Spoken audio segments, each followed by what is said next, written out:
যে এই মুহূর্তের দুটো বড় কষ্টের কারণ আছে আমাদের জনগণের জন্য, বিদ্যুৎ এবং মূল্যস্ফীতি।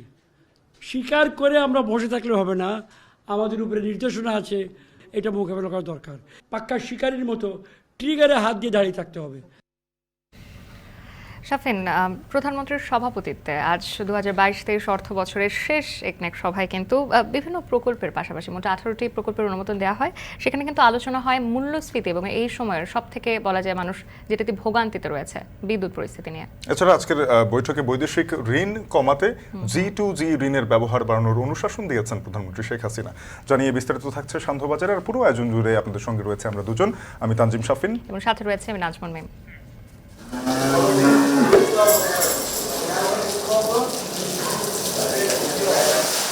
মোবাইলে দেখলাম অনলাইনে যে হ্যাঁ ঠিক আছে, আমি এই জিনিসটাই আমি চাচ্ছিলাম। দাঁত আসছে কিনা টোটাল একটা গরু যে স্পেসিফিকেশন তো অনলাইনে পাওয়া যায়। বাসায় কাটাকাটি সমস্যা, সেক্ষেত্রে আমরা স্লটার সার্ভিসটা এখানে করি। ভোক্তা না ঠকে এবং লেনদেনগুলো কিভাবে আরো সুশৃঙ্খল হয় তার জন্য কিন্তু আমরা কাজ করে যাচ্ছি। কোরবানির ঈদ সামনে রেখে পশু প্রস্তুত করছেন খামারিরা। হাটের ঝক্কি ঝামেলা এড়াতে বেচা বিক্রি বেড়েছে অনলাইনে। জানিয়ে প্রতিবেদন থাকছে সংবাদে, তবে শুরুতেই যেতে চাই একনেক প্রসঙ্গে। মূল্যস্ফীতি 6% নামিয়ে আনতে অর্থমন্ত্রী যে প্রতিশ্রুতি দিয়েছেন তার বাস্তবায়ন সংশয়পূর্ণ বলে মন্তব্য করেছেন পরিকল্পনা মন্ত্রী এম এ মান্নান। তিনি বলেন, নির্বাচনী বছরে মূল্যস্ফীতি ও বিদ্যুতের সমস্যা চাপে ফেলবে না আওয়ামী লীগকে। রাজধানীর শেরে বাংলা নগরে এনএসি সভাকক্ষে অনুষ্ঠিত একনেক সভা শেষে কথা বলেন তিনি। সভায় কৃষিজাত পণ্য সংরক্ষণ ও G2G ঋণের ব্যবহারের অনুশাসন দিয়েছেন প্রধানমন্ত্রী শেখ হাসিনা। বিস্তারিত বেলায়েত হোসাইনের প্রতিবেদনে। অর্থনীতির ভাষায় যেটাকে মূল্যস্ফীতি বলা হয়, জনগণের ভাষায় তা নিত্য প্রয়োজনীয় পণ্যের দাম বাড়া কিংবা কমা। গত কয়েক মাস ধরেই বাজারে যে নাভিশ্বাস তৈরি হয়েছে তার প্রতিফলন দেখা মেলে যখন মূল্যস্ফীতির হার ঘুরে ফিরে 8 থেকে 9%। এবারের প্রস্তাবিত বাজেটে মূল্যস্ফীতি 6% নামিয়ে আনার যে ঘোষণা দিয়েছেন অর্থমন্ত্রী, তা নিয়ে সংশয় প্রকাশ করেছেন পরিকল্পনা মন্ত্রী। যদিও ইউরোপীয় ইউনিয়নে মূল্যস্ফীতি কমতে শুরু করায় আশার আলো দেখছেন তিনি। যে এই মুহূর্তের দুটো বড় কষ্টের কারণ আছে আমাদের জনগণের জন্য, বিদ্যুৎ এবং মূল্যস্ফীতি। স্বীকার করে আমরা বসে থাকলে হবে না, আমাদের উপরে নির্দেশনা আছে, এটা মোকাবেলা করা দরকার। পাক্কা শিকারীর মতো ট্রিগারে হাত দিয়ে দাঁড়িয়ে থাকতে হবে। মূল্যস্ফীতি নিয়ন্ত্রণে রাখতে মঙ্গলবারের একনেক সভায় বেশ কিছু অনুশাসন দিয়েছেন সরকার প্রধান। বিশেষ করে আঞ্চলিক গুদাম নির্মাণ করে পেঁয়াজ ও পচনশীল পণ্য সংরক্ষণের নির্দেশ দেন তিনি। পাশাপাশি বিদেশি ঋণের চাপ কমাতে G2G ঋণের প্রকল্পগুলোতে বেশি প্রাধান্য দিতে বলেছেন প্রধানমন্ত্রী। By import by internal production, দুইটা বিভিন্ন পয়েন্টে স্টক জমানো, পার্টিকুলারলি বাই টিসিবি, সংবেদনশীল আইটেম যেগুলা রাতারাতি বেড়ে যায়, এইগুলার হস্তক্ষেপ করার মতো ক্ষমতা নিয়ে টিসিবিকে কিছু স্টক হাতে আনতে হবে। দেশে চলমান বিদ্যুৎ সংকটের বিষয়টিও একনেকের আলোচনার টেবিলে উঠে আসে।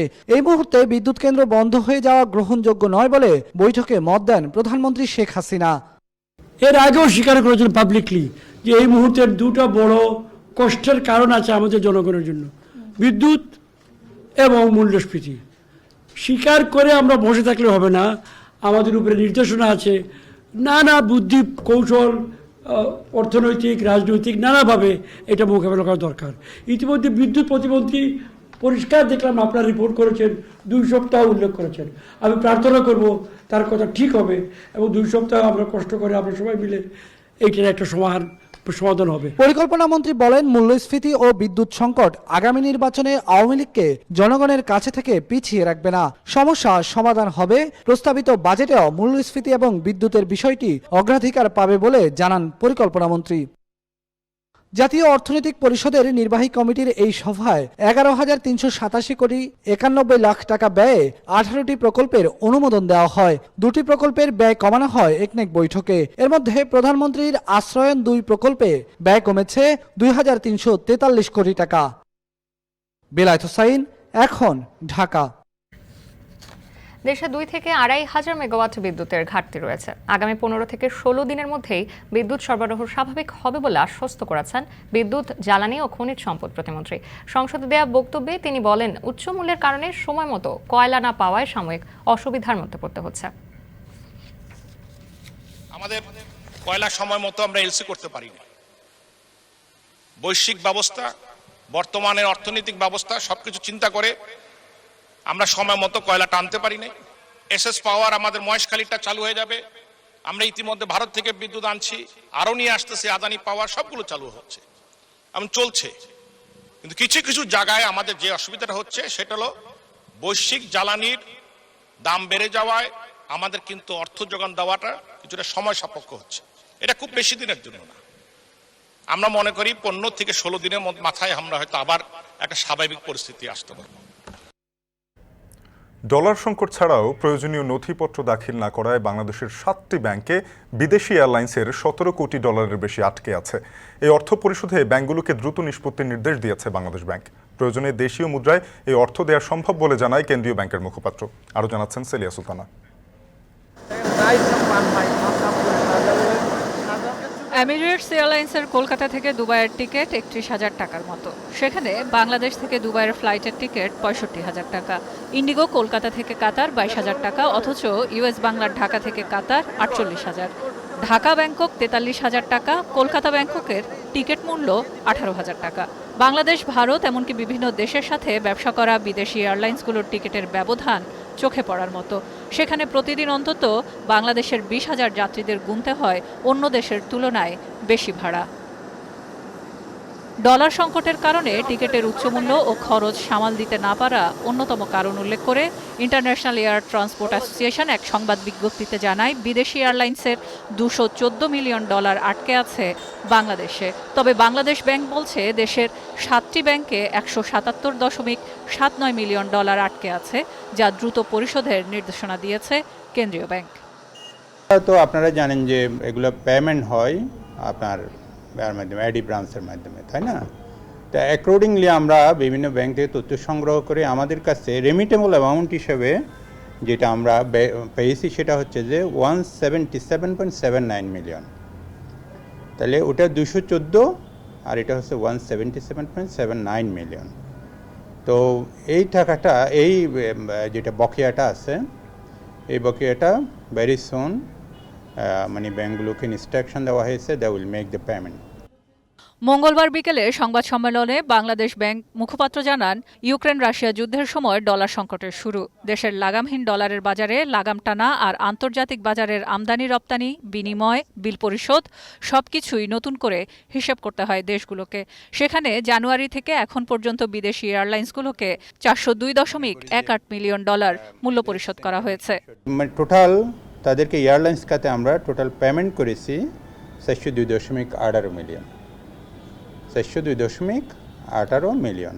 আমরা চাই না যে এটা ডিসরাপশন হোক। গভর্নমেন্টও চিন্তা করছে যে ভবিষ্যতে যদি মনে করেন যে কোনো এয়ারলাইন্স যদি তেল কিনতে চায় তাহলে এটার পেমেন্ট যাতে, যদিও আমাদের বলা হচ্ছে যে FIUD থেকে একটা সার্কুলার করে দেওয়া আছে, এটা তারা চাইলে দেশীয় মুদ্রায় পরিশোধ করতে পারবে।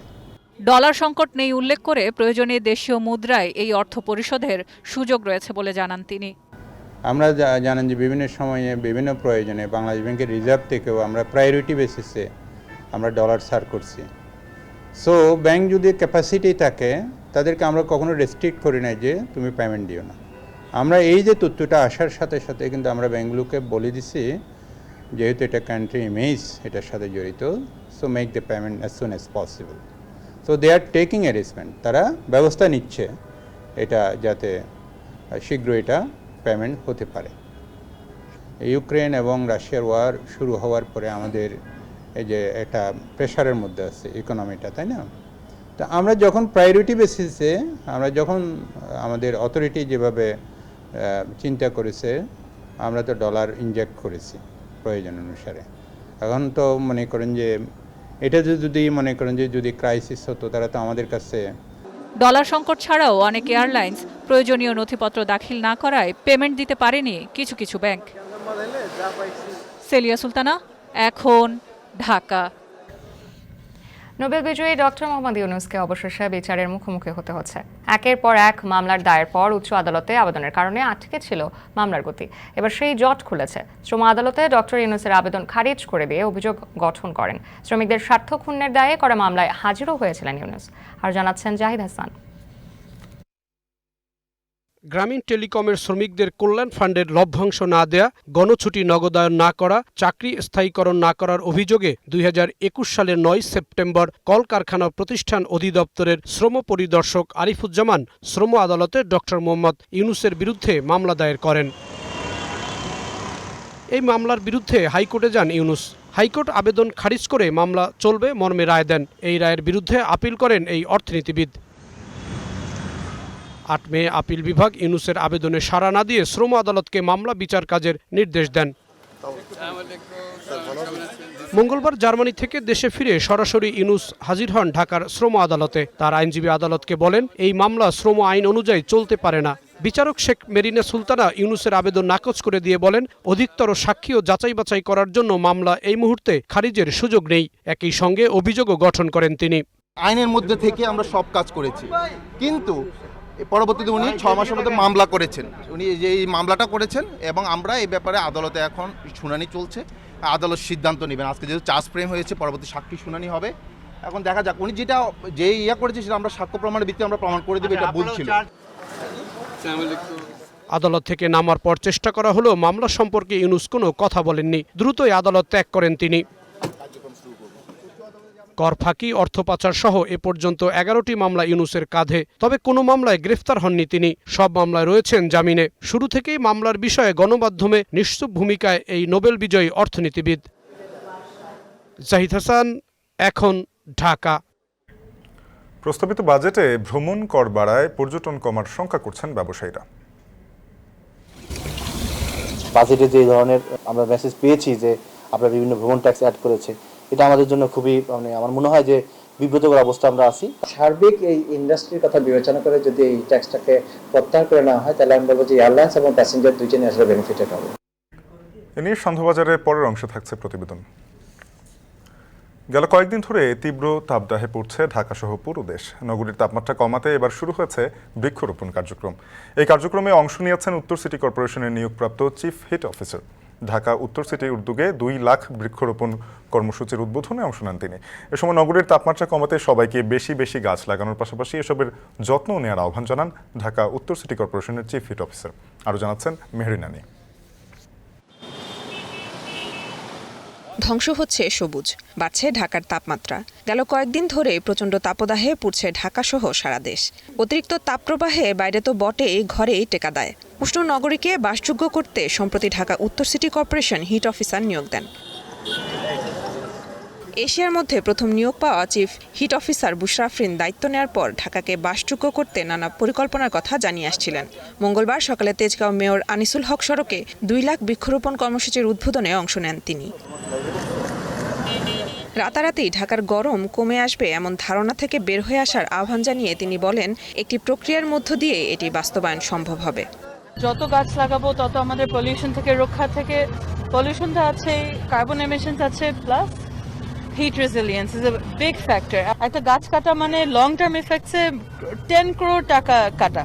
একটা বড় গাছ যখন আপনি কাটছেন, you are removing an entire ecosystem. এখন থেকে আমাদের গাছগুলো প্রায়োরিটাইজ করতে হবে, আমাদের গাছগুলোকে ভালোবাসতে হবে, আমাদের প্রায়োরিটাইজ করতে হবে। অনুষ্ঠানে উত্তর সিটি কর্পোরেশনের এমন উদ্যোগকে সাধুবাদ জানিয়ে বন বিভাগ ও নগর পরিকল্পনাবিদরা বলেন, উত্তরের এই পরিকল্পনা দক্ষিণেও বাস্তবায়ন জরুরি। দক্ষিণে ইতিমধ্যে ঢেউ তুলেছে। আজকে সকালেই দক্ষিণের প্রধান প্রকৌশলী 7 মসজিদ রোড সহ সকল এলাকায় গাছের কি নীতিমালা হতে পারে সে ব্যাপারে আমাদের সাথে যোগাযোগ করেছেন। আমরা আলাপ আলোচনা করে সম্ভাব্য যত রকম সহযোগিতা আছে করব। কি পরিমাণ গাছ আছে এবং কোথায় কোথায় গাছ লাগানোর জায়গাটি আছে সেই স্টাডিটি আমরা এখন ইতোমধ্যে শুরু করেছি। 2 সিটি কর্পোরেশনে গাছের সুমারি যেটি আমাদের স্থপতি ইকবাল হাবিব যেটি বলছিলেন, সেই কার্যক্রমটি আমরা ইতোমধ্যে শেষ করি। ডিএনসিসি এলাকায় গাছ কাটতে হলে বাধ্যতামূলক অনুমতি নিতে হবে এবং জিআইএফসের মাধ্যমে ঢাকাকে সাজানোর পরিকল্পনা করা হয়েছে বলে জানান ঢাকার উত্তর সিটি কর্পোরেশনের মেয়র মোহাম্মদ আতিকুল ইসলাম। যেই গাছগুলো লাগানো হবে সেই গাছের রক্ষণাবেক্ষণ তত্ত্বাবধানের সকল দায়িত্ব এই এলাকার কাউন্সিলর ওনার নেতৃত্বে এই এলাকার যারা ট্রাক ইউনিয়নের সভাপতি, ট্রাক মালিকদের সভাপতি, সেক্রেটারি সহ সবাই দায়িত্ব পালন করবেন এই রোডটার জন্য। এ সময় তিনি যার যার অবস্থান থেকে একটি করে গাছ লাগানোর আহ্বান জানান এবং এ ব্যাপারে রাজুকের সহায়তা প্রয়োজন বলেও জানান তিনি। এই নগরে উন্নয়নের জন্য কোনো গাছ কাটা যাবে না। মেহেরিন অ্যানি, এখন, ঢাকা। এবার কোরবানির পশু বেচাকেনার খবর। গত কয়েক বছর ধরে কোরবানির ঈদে অনলাইনে পশু বেচাকেনা বেড়েছে। একসাথে সব তথ্য জানার সুযোগ থাকায় অনলাইনের প্রতি আগ্রহও বেড়েছে ক্রেতাদের। এদিকে হাটে নেয়ার খরচ ও ঝামেলামুক্ত বেচাকেনা করতে পেরে খুশি পশু ব্যবসায়ীরা।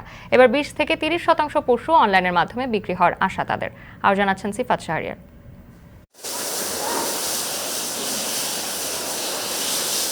মৌসুমি খামারি হোক কিংবা স্থায়ী, কোরবানির আগে খামারিদের ব্যস্ততা বাড়ে কয়েক গুণ। নিয়ম করে চলে পশুর যত্ন, ক্রেতার কাছে আকর্ষণীয় করতে রাখা হয় বাড়তি খেয়াল। পরিষ্কার পরিচ্ছন্নতার শেষে এই গরুগুলোকে নেওয়া হবে বাজারে। তবে এই বাজার পাড়া মহল্লার কোনো বাজার নয়, এদের প্রদর্শন হবে অনলাইন বাজারে।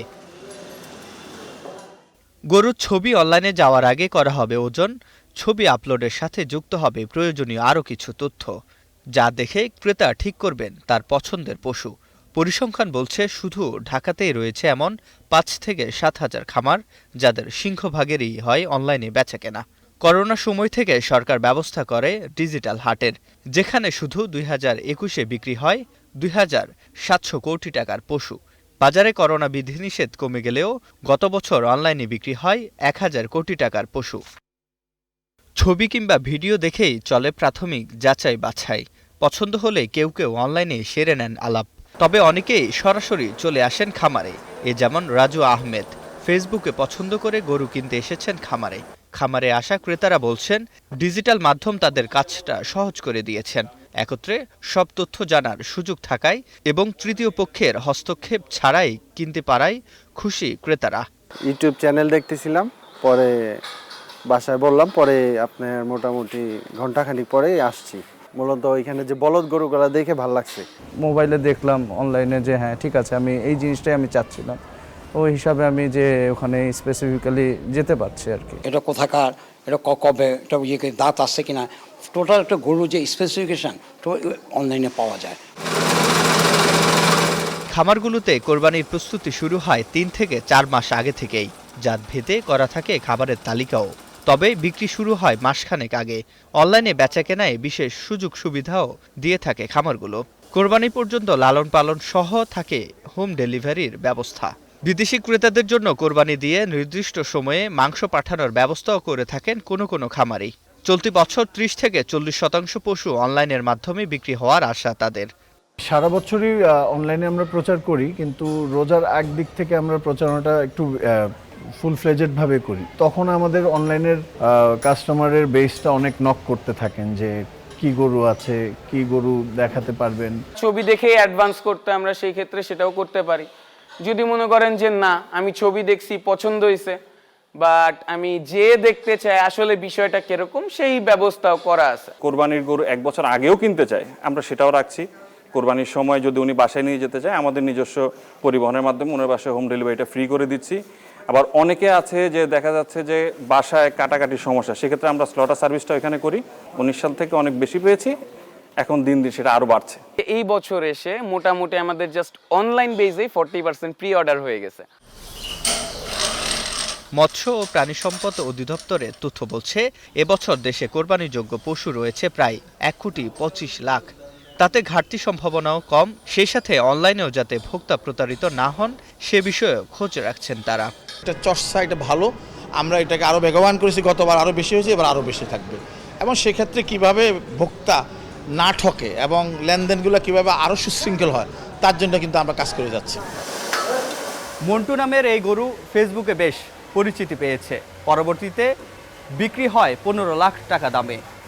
রাজধানীতে এমন ব্যক্তিগত কিংবা যৌথ উদ্যোগে গড়ে ওঠা অসংখ্য খামার রয়েছে, যাদের প্রচারণার অন্যতম মাধ্যম অনলাইন। খামারিরা বলছেন যদিও দেশীয়ভাবে বাছুর উৎপাদন করা যায়, সে সাথে গোখাদ্য দেশে উৎপাদন হয়, তাহলে এই পশুর দাম কমার পাশাপাশি চাহিদা মেটানো যেত দেশের আমিষের। সিফাত শাহরিয়ার, এখন, ঢাকা। প্রখর রোদ আর গরমের তীব্রতা উপেক্ষা করে গাইবান্ধার ভরতখালীতে জমে উঠেছে কোরবানির পশুর হাট।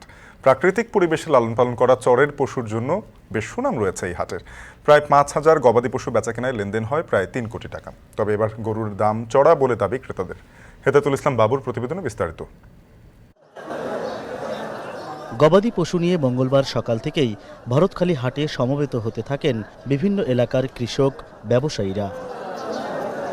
প্রখর রোদ, তীব্র গরমের মধ্যেও ক্রেতা বিক্রেতাদের হাঁকডাকে জমে ওঠে যমুনা নদীর কোল ঘেঁষে গড়ে ওঠা এই পশুর হাট। সবুজ ঘাস, খড় দিয়ে প্রাকৃতিক পরিবেশে লালন পালন করা চরের পশুর জন্য বেশ সুনাম রয়েছে এই হাটের। ঘাস খেয়ার এগুলো খাওয়াই আমরা, ভুট্টার গুঁড়া আর কিছু খাওয়া নেই, মেডিসিন গুলো খাওয়াই না আমরা। চরের মাংস, চরের গরু যেগুলো চরের গরু সেই গরুর মাংসগুলো টেস্ট হবে, আর যারা মেডিসিন খেলে মাংসটা টেস্ট হবে না। এই জন্য চরের গরুর একটু চাহিদা বেশি। এই যে খাদ্যের দাম বেশি, তারপর আপনার সব ইয়ার জন্য বেশি, এই জন্য সীমিত লাভ হবে। স্থানীয় পাইকারদের পাশাপাশি ঢাকা, চট্টগ্রাম, কুমিল্লা সহ বাইরের জেলার ব্যবসায়ীরাও আসেন হাটে। গতবারের চেয়ে দাম চড়া হওয়ায় এবার দেখে শুনে পশু কিনছেন তারা। গতবারও যথেষ্ট নিরাপত্তা পেয়েছি, তার জন্য এখানে আবার আসছি। গতবার এখানে রেট আমি গরুর রেটগুলো ভালো ছিল, এখন যেহেতু একটু খাদ্যদ্রব্যের দাম বেশি সেই জন্য একটু রেটও বেশি। কারণ আমরা যেহেতু ব্যবসায়ী মানুষ, আমাদের নিয়ে ওখানে পোষাইতে হবে, আর এটার সাথে তো আমাদের অনেকগুলো গাড়ি ভাড়া থেকে শুরু করে অনেক আনুষঙ্গিক অনেকগুলো খরচ আছে, তো চেষ্টা করতেছি নিয়ে যাওয়ার জন্য এখান থেকে। হাটের ইজারাদার জানালেন, নকল টাকার পরীক্ষা, গবাদি পশুর স্বাস্থ্যসেবা, ব্যবসায়ীদের নিরাপত্তা সহ সব ধরনের ব্যবস্থা রাখা হয়েছে ভরতখালী হাটে। প্রাণী সম্পদ কর্মকর্তা বলছেন, এবছর কোরবানি ঈদ ঘিরে পশু লালন পালন করা খামারিরা ভালো দাম পাবেন। প্রচলিত পদ্ধতি যেটা হাটে যেটা হাট বাজার সেটা তো আছে, তাছাড়া অনলাইন প্ল্যাটফর্ম আমাদের 8টা আছে, এখানে আমরা লোড দিচ্ছি আর কি। খামারির তালিকা আমাদের সংরক্ষিত আছে, যদি আমাদের সঙ্গে যোগাযোগ করে তাদের নাম্বার সহ আমাদের কাছে ডাটা বেজ আছে আর কি, এখান থেকে তারা গরু সংগ্রহ করতে পারবে। ভরতখালী হাটটা হচ্ছে কি চর অঞ্চলের গরু, খুব ফ্রেশ গরু, এখানে দামও কিন্তু কম এবং গরুটাও ফ্রেশ পাওয়া যায়। আমরা সেবা থেকে কোনো রকম কমতি রাখিনি, সরকারিভাবে আমাদেরকে সহযোগিতা করতেছে। গাইবান্ধা জেলায় এবার 1,38,000-এরও বেশি কোরবানির পশু প্রস্তুত রয়েছে। স্থানীয় চাহিদা পূরণ করেও 21,500 গবাদি পশু উদ্বৃত্ত আছে। কোরবানি ঈদ ঘিরে অন্তত 500 কোটি টাকার গবাদি পশু কেনাবেচার আশা করছে জেলা প্রাণী সম্পদ অধিদপ্তর। হেদায়েতুল ইসলাম বাবু, এখন গাইবান্ধা। শান্তবাজারের সময় হলো একটি বিরতি, ফিরছে একটু পরে, সাথেই থাকুন।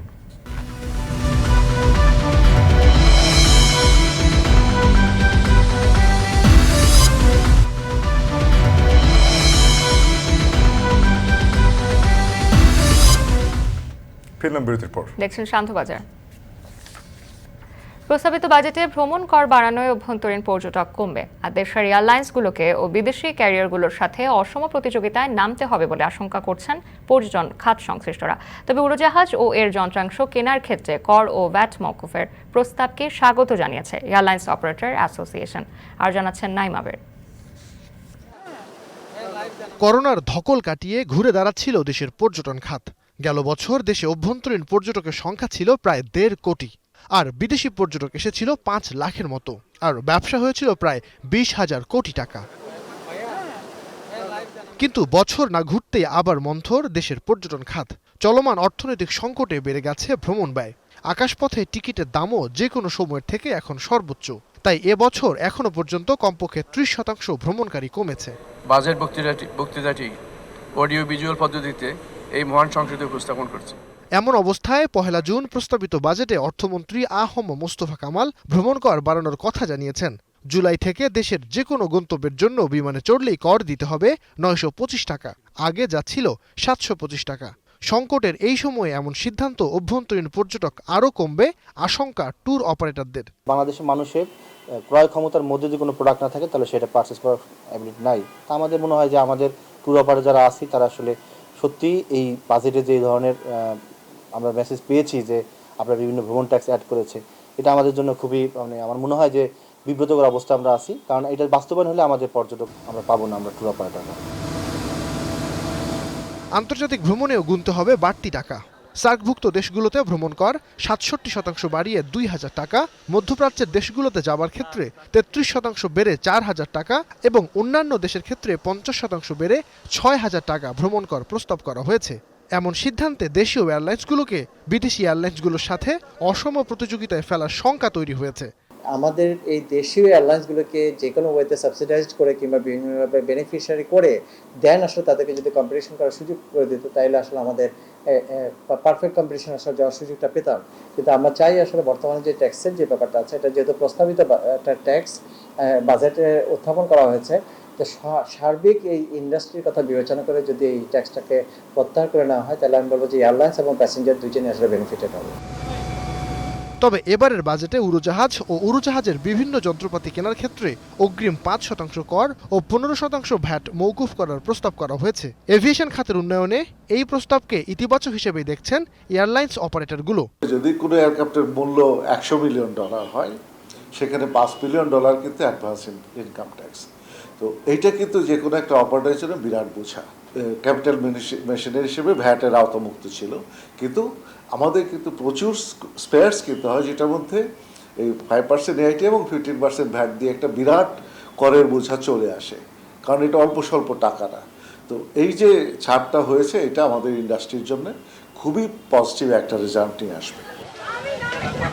২০২২-২৩ অর্থ বছরের প্রথম ৯ মাসে ভ্রমণ কর আদায় হয়েছে ১,০৬৯ কোটি টাকা।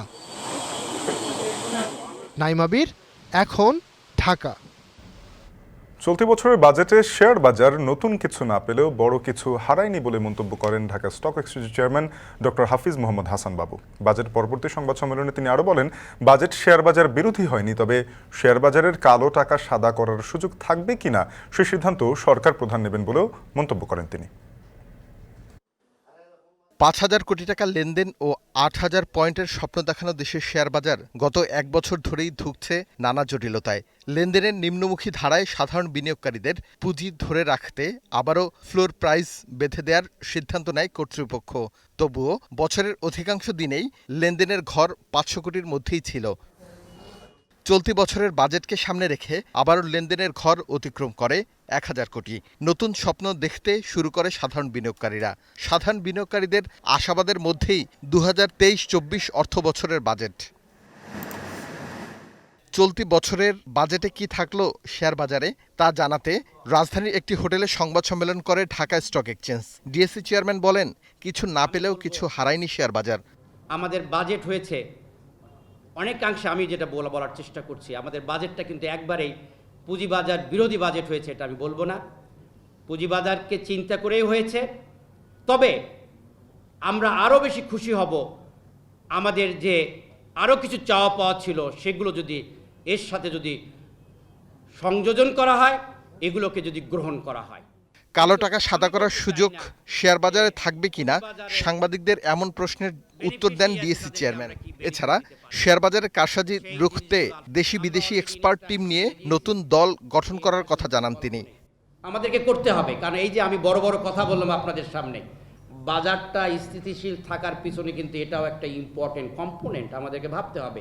সুতরাং আমি আপনাকে বললাম যে কোটি কোটি টাকা নিয়ে আসলাম, আর আমি আর আপনি মিলে কারসাজি করছি, সেখানে তো আমার কোটি টাকা থাকবে না।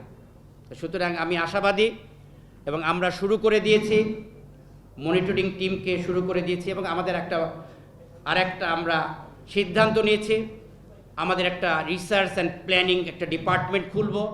সংবাদ সম্মেলনে ৬টি প্রস্তাবনা তুলে ধরেন ডিএসসি। এর মধ্যে শেয়ার বাজারের তালিকাভুক্ত কোম্পানিগুলোকে ১০% কর রেয়াতের প্রস্তাব তাদের। তালিকাভুক্ত কোম্পানির ভ্যাটের হার ১৫% থেকে কমিয়ে ১০% করার সুপারিশ করেছে ডিএসসি। দাবি করেন উৎসে কর ০.০১% করার। মাননীয় প্রধানমন্ত্রী আমাদের যে স্মার্ট পুঁজি মার্কেটের যে বিজনেস প্ল্যাটফর্মটা দেখবেন, উনি কখনো আশাহত হবেন না। এবং আমি এইটুকু আশ্বাস আপনাদেরকে দিচ্ছি, আমরা গল্পে না, আমরা কথায় না, আমরা কাজে দেখাতে চাই। পুঁজিবাজারকে এখনো সাধারণ মানুষের আস্থার জায়গায় আনা সম্ভব হয়নি, এমনটা স্বীকার করে ডিএসসি চেয়ারম্যান মন্তব্য করেন, আস্থাহীন হলেও এখনো শেয়ার বাজার থেকে মানুষ মুখ ফিরিয়ে নেয়নি। আরিফ হোসেন, এখন, ঢাকা। পেঁয়াজ আমদানি শুরু হওয়ার একদিনে ইতিবাচক প্রভাব পড়তে শুরু করেছে দামে। 90 টাকা কেজির দেশি পেঁয়াজ বিক্রি হচ্ছে 65 টাকায়, আর আমদানি করা ভারতীয় পেঁয়াজ পাইকারিতে 40 টাকা হলেও খুচরা বাজারে বিক্রি হচ্ছে 50 টাকায়। এদিকে ব্যবসায়ীরা বলছেন, আমদানি অব্যাহত থাকলে 2 সপ্তাহের মধ্যে পেঁয়াজের কেজি 25 টাকায় নেমে আসতে পারে। আহসান রাজীব ও সোহেল রানা তথ্য ছবিতে বিস্তারিত। অনুমতি পাওয়ার প্রথম দিনে সাতক্ষীরার ভোমরা স্থলবন্দর দিয়ে 11টি ট্রাকে করে আমদানি হয় 300 টন ভারতীয় পেঁয়াজ। বাজারে চাহিদা থাকায় তা কিছুক্ষণের মধ্যে বিক্রিও হয়ে যায়। এদিকে মঙ্গলবার সকাল থেকে একের পর এক পেঁয়াজ বোঝাই ট্রাক ভোমরা বন্দরে প্রবেশ করছে। আমদানি করা প্রতি কেজি পেঁয়াজ বন্দরে পাইকারিতে বিক্রি হচ্ছে 40 থেকে 45 টাকায়।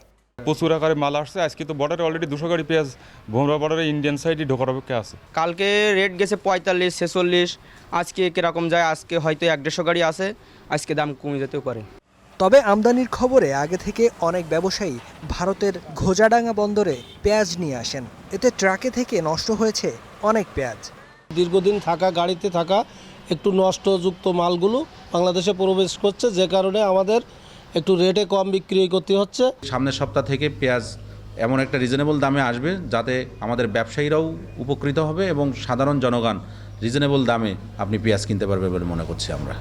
এদিকে সোমবার হিলি স্থলবন্দর দিয়ে 3 ট্রাকে বাংলাদেশে এসেছে 62 টন পেঁয়াজ। এরপর থেকেই হিলিতে কমেছে পেঁয়াজের দাম। 2 দিনের ব্যবধানে 90 টাকা কেজির দেশি পেঁয়াজ এখন বিক্রি হচ্ছে 65 টাকায়, আর আমদানি করা ভারতীয় পেঁয়াজ পাইকারিতে 40 টাকা হলেও খুচরা পর্যায়ে বিক্রি হচ্ছে 50 টাকায়। এতে কিছুটা স্বস্তি ফিরেছে ক্রেতাদের মাঝে। আসলে আইপির খবরে হঠাৎ পেঁয়াজটা কেজিতে 20-25 টাকা কমে গেছে। কালকে পেঁয়াজ ঢোকার কারণে মনে করেন আমরা পেঁয়াজ বেচতেছি মনে করে 60-65 টাকা কেজি। ইন্ডিয়ান পেঁয়াজ ঢোকার কারণে মোটামুটি আমরা দামটা অনেক কম পাইছি, 50 টাকা কেজি। আরও যদি পেঁয়াজ ঢুকে তাহলে আমরা হয়তো স্বস্তি ফিরে পাবো।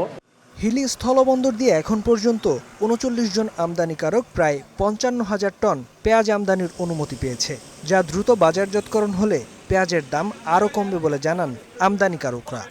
এই আমদানি যদি অব্যাহত থাকে, যেহেতু কাঁচা পণ্য যদি দ্রুত খালাসের ব্যাপারে কাস্টম কর্তৃপক্ষ, বন্দর কর্তৃপক্ষ আমাদের সার্বিক সহযোগিতা করে, আমাদের বিশ্বাস 1 সপ্তাহের মধ্যে পেঁয়াজের বাজার একেবারে অর্ধেকে নেমে আসবে বলে আমরা মনে করছি। আমদানি অব্যাহত থাকলে 2 সপ্তাহের মধ্যে পেঁয়াজের দাম 25 থেকে 30 টাকার মধ্যে চলে আসবে বলে মনে করছেন ব্যবসায়ীরা। ফেরদৌস সাবির, এখন। সন্ধ্যাবাজারে আবারও বিরতি নিচ্ছে, ফিরছে একটু পরে।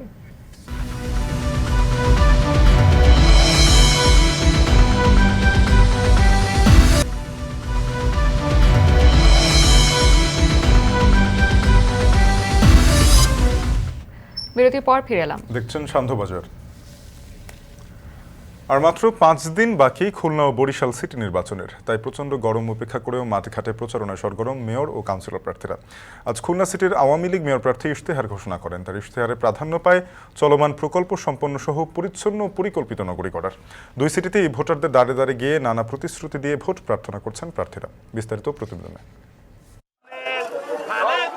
ঘনিয়ে আসছে খুলনা সিটি নির্বাচন, জমে উঠেছে প্রার্থীদের প্রচারণা, পোস্টারে ছেয়ে গেছে পুরো নগরী। মঙ্গলবার সকাল থেকে নগরীর খালিশপুর এলাকায় গণসংযোগ করেন আওয়ামী লীগ মনোনীত মেয়র প্রার্থী তালুকদার আব্দুল খালেক। পরে 40 দফা নির্বাচনী ইশতেহার ঘোষণা দেন তিনি। ইশতেহারে সিটির চলমান প্রকল্পগুলো সম্পন্ন করা সহ পরিচ্ছন্ন ও পরিকল্পিত নগরী গড়ার প্রাধান্য দেন তিনি। পরিচ্ছন্ন ও সবুজ এবং পরিবেশ বান্ধব খুলনা, 2 পার্ক উদ্যান এবং নির্মাণ ও বনায়ন সৃষ্টি, 3 জলবদ্ধতা দূরকরণের বিশেষ ব্যবস্থা, 4 স্বয়ংক্রিয় পদ্ধতিতে ড্রেন পরিষ্কার, 5 আধুনিক বর্জ্য ব্যবস্থাপনা, 6 বৃক্ষ পরিচর্যা এবং সংরক্ষণ, 7 স্বাস্থ্যসেবার মান উন্নয়ন এবং নিরাপদ স্বাস্থ্য খুলনা। এদিন নগরীর শিববাড়ির বিভিন্ন এলাকায় গণসংযোগ করেন জাতীয় পার্টির মেয়র প্রার্থী শফিকুল ইসলাম মধু, ইসলামী আন্দোলন, স্বতন্ত্র ও জাকের পার্টির প্রার্থীরা। এ সময় উন্নয়নের নানা প্রতিশ্রুতি দিয়ে ভোট চান তারা। নিশ্চয়ই আপনি ইশতেহারে সবক পাবেন, আমি তো সেই জন্যই দেরি করতেছি, কে কি দেয় আমি ভেবেচিন্তে আমি ইশতেহার দেব। নগরীতে 5 বছরের ব্যবধানে 42,429 জন বেড়ে বর্তমান ভোটার 5,35,522 জন। ভোটাররা বলছেন, যিনি সুন্দর ও পরিকল্পিত নগর গড়বেন, নগরপিতা হিসেবে তাকেই রায় দেবেন তারা। পরিচ্ছন্নতা এবং আমাদের যে নিয়ম শৃঙ্খলা সবকিছুর মধ্যেই যেন উনি একেবারে সুন্দরভাবে এবং সুশৃঙ্খলভাবে যেমন পিছনে করে দিয়েছেন এবং সামনেও যেন করতে পারেন। অসহায় মানুষের উপরে যাদের দরদ আছে সেই ধরনের একটা লোকের জনগণিত হয়, যাতে করে আমরা কেন্দ্রে যায় ভোট দিতে আমার ভোট আমি দিতে পারি, যাকে খুশি তাকে দিতে পারি। আমাদের সিটির যদি একজন ভালো একজন মেয়র হয়, সে যেই হোক না কেন, তাতে মনে হয় আমাদের জন্য ভালো হবে। খুলনা সিটি কর্পোরেশন নির্বাচনে ৫ জন মেয়র, ৩১টি ওয়ার্ডে ১৩৬ জন সাধারণ কাউন্সিলর ও ৩৯ জন সংরক্ষিত কাউন্সিলর পদে লড়ছেন। একই দিনে নির্বাচন হতে যাওয়া আরেক সিটি বরিশালেও প্রচারণায় সরগরম মেয়র ও কাউন্সিলর প্রার্থীরা। মঙ্গলবার নগরের গড়িয়ারপাড় এলাকায় গণসংযোগ করেন আওয়ামী লীগ প্রার্থী আবুল খায়ের আব্দুল্লাহ। এ সময় নগরীর অবকাঠামো উন্নয়নের পাশাপাশি শিল্প উন্নয়নে কাজ করার প্রতিশ্রুতি দেন তিনি। যে নৌকাকে জয়যুক্ত করে ইনশাল্লাহ তারা বলছিলেন যে আকাঙ্ক্ষিত উন্নয়ন, সে ব্যাপারে আমি নিশ্চিত এটা সম্ভব হবে। এদিন নগরের সদর রোড এলাকায় গণসংযোগ করেন স্বতন্ত্র মেয়র প্রার্থী কামরুল আহসান রূপন। এ সময় লিফলেট বিতরণ করে ভোট প্রার্থনা করেন তিনি। আগামী ১২ জুন খুলনা ও বরিশাল সিটিতে একযোগে ভোট গ্রহণ অনুষ্ঠিত হবে। আবু নোমান, এখন। প্রাকৃতিক সৌন্দর্যে ভরপুর ওমানের সালালা, মরুর বুকে পর্যটকদের পছন্দের জায়গা, ঝর্ণা ও লেক।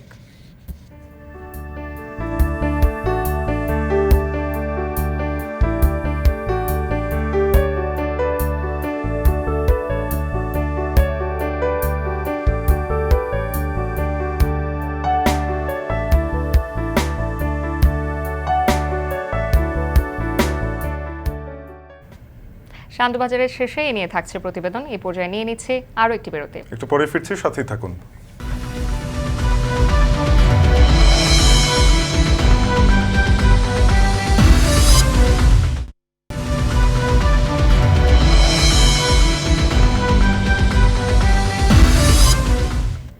বিরতির পর আবারও ফিরে এলাম। দেখছেন শান্তবাজার। সংবাদের শেষ করব ওমানের প্রাকৃতিক সৌন্দর্যের খবর দিয়ে। তপ্ত মরুভূমির বুকে সবুজ পাহাড়, পাহাড়ের বুক চিড়ে নেমে আসছে টলটলে পানি। এমন দৃশ্য মধ্যপ্রাচ্যের কোনো দেশে কল্পনা করাও কঠিন, কিন্তু এমনই প্রাকৃতিক নিদর্শনে ভরপুর ওমানের সালালা। সেখানকার সৌন্দর্য তুলে ধরছেন গালিব ইবনে রিয়াজ।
বাংলাদেশে আহামরি কোনো দৃশ্য না হলেও ওমানের ক্ষেত্রে বিরল ঘটনাই বটে।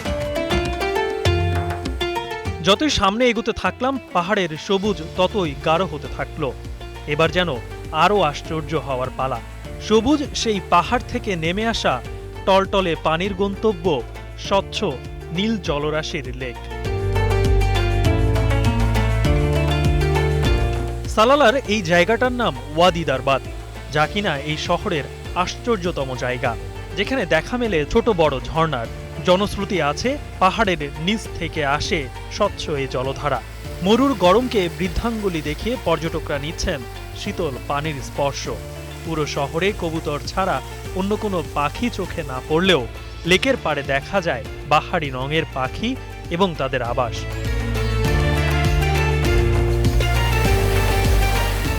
ওমানের সালালা যেন সৃষ্টির এক অপূর্ব নিদর্শন। জুলাই থেকে শুরু হবে বৃষ্টির মৌসুম। তখন এই দারাবাত রূপ নিবে স্বর্গীয় অঞ্চলে। ওমানের আশেপাশের দেশ থেকেও মানুষ আসবেন ভ্রমণে। এই সময়টার জন্য অধীর আগ্রহে চেয়ে থাকেন সালালাবাসী। কারণ সারা বছরের ব্যবসার 3 ভাগের 2 ভাগ হয় এই 2 থেকে 3 মাসে। স্থানীয়দের ভাষায় এই সময়টা খারিব নামে পরিচিত। ওমানি ছাড়াও প্রবাসী বাংলাদেশিদের মাঝেও ব্যস্ততা এই মৌসুমকে ঘিরে। দারবাতে এসেও বরাবরের মতোই ওমানে ছবি ধারণ করার বাধ্যবাধকতায় পড়তে হলো। অনুমতি ছাড়া কোনো ওমানের দৃশ্য বা সম্পদ ক্যামেরাবন্দি করা নিষেধ। ভ্রমণ মৌসুম শুরু না হওয়ায় তেমন কোনো ভিড় চোখে পড়েনি। যে কজন এসেছেন তাদের বেশিরভাগ ওমানের নাগরিক হওয়ায় তাদের ছবি নেওয়া গেল না। তবে প্রবাসী বাংলাদেশিদের উপস্থিতির কারণে খুব একটা ঝামেলায় পড়তে হয়নি। এখানে বোট চালান নোয়াখালীর ছেলে শাহাদাত। কথা হলো তার সঙ্গে। জুন, জুলাই, অগাস্ট, সেপ্টেম্বর 4 মাস এখানে বৃষ্টি হয়, আরবিতে খারিফ বলে। প্রচুর মানুষ আসে এখানে। আমাদের বাংলাদেশি ভাইদের এখানে ব্যবসা কিছু হয়, তারা অনেক ফ্যামিলি নিয়ে এখানে আসে ঘুরবার জন্য। বিভিন্ন দেশের মানুষ আসে। আর 1 মাস পর খারিফ শুরু হয়ে যাবে ইনশাল্লাহ। বৃষ্টি হবে এখানে। বাংলাদেশের আবহাওয়া, এখানে গরমের কোনো অনুভব করা যায় না।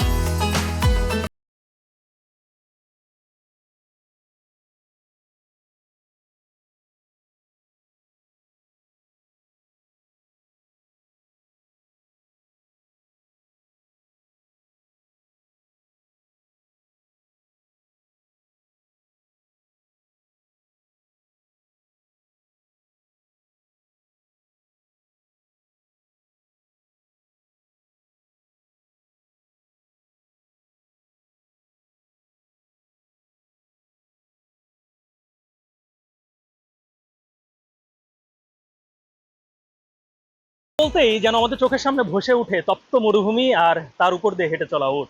কিন্তু সম্পূর্ণ উল্টো চিত্র সালালার দেরবাদ। এই ঝর্ণা এবং সামনে যে স্বচ্ছ পানি, এটি আগামী যে সামনে মাস থেকে শুরু হচ্ছে খারিফ, তার জন্য যেন পুরোপুরি প্রস্তুত। এবং সেটি দেখার জন্য প্রচুর পরিমাণে পৃথিবীর নানান প্রান্ত থেকে মানুষজন তো আসবেনই, সেই সাথে বাংলাদেশি ব্যবসায়ীরা এখানে খুলে বসবেন ব্যবসা এবং সেখান থেকে ইনকাম করে দেশে পাঠাবেন রেমিটেন্স। এবং তারই যেন প্রস্তুতি চলছে এই খারিফে। ওমানের সালালা থেকে গালিব ইবনে রিয়াজ, এখন। শেষ করছি শান্তবাজার। এখন টেলিভিশন ফেসবুকে দেখতে ভিজিট করুন facebook.com/tv.এখন। আর ইউটিউবে এখন টেলিভিশন সরাসরি দেখতে ভিজিট করুন youtube.com/c/echontv।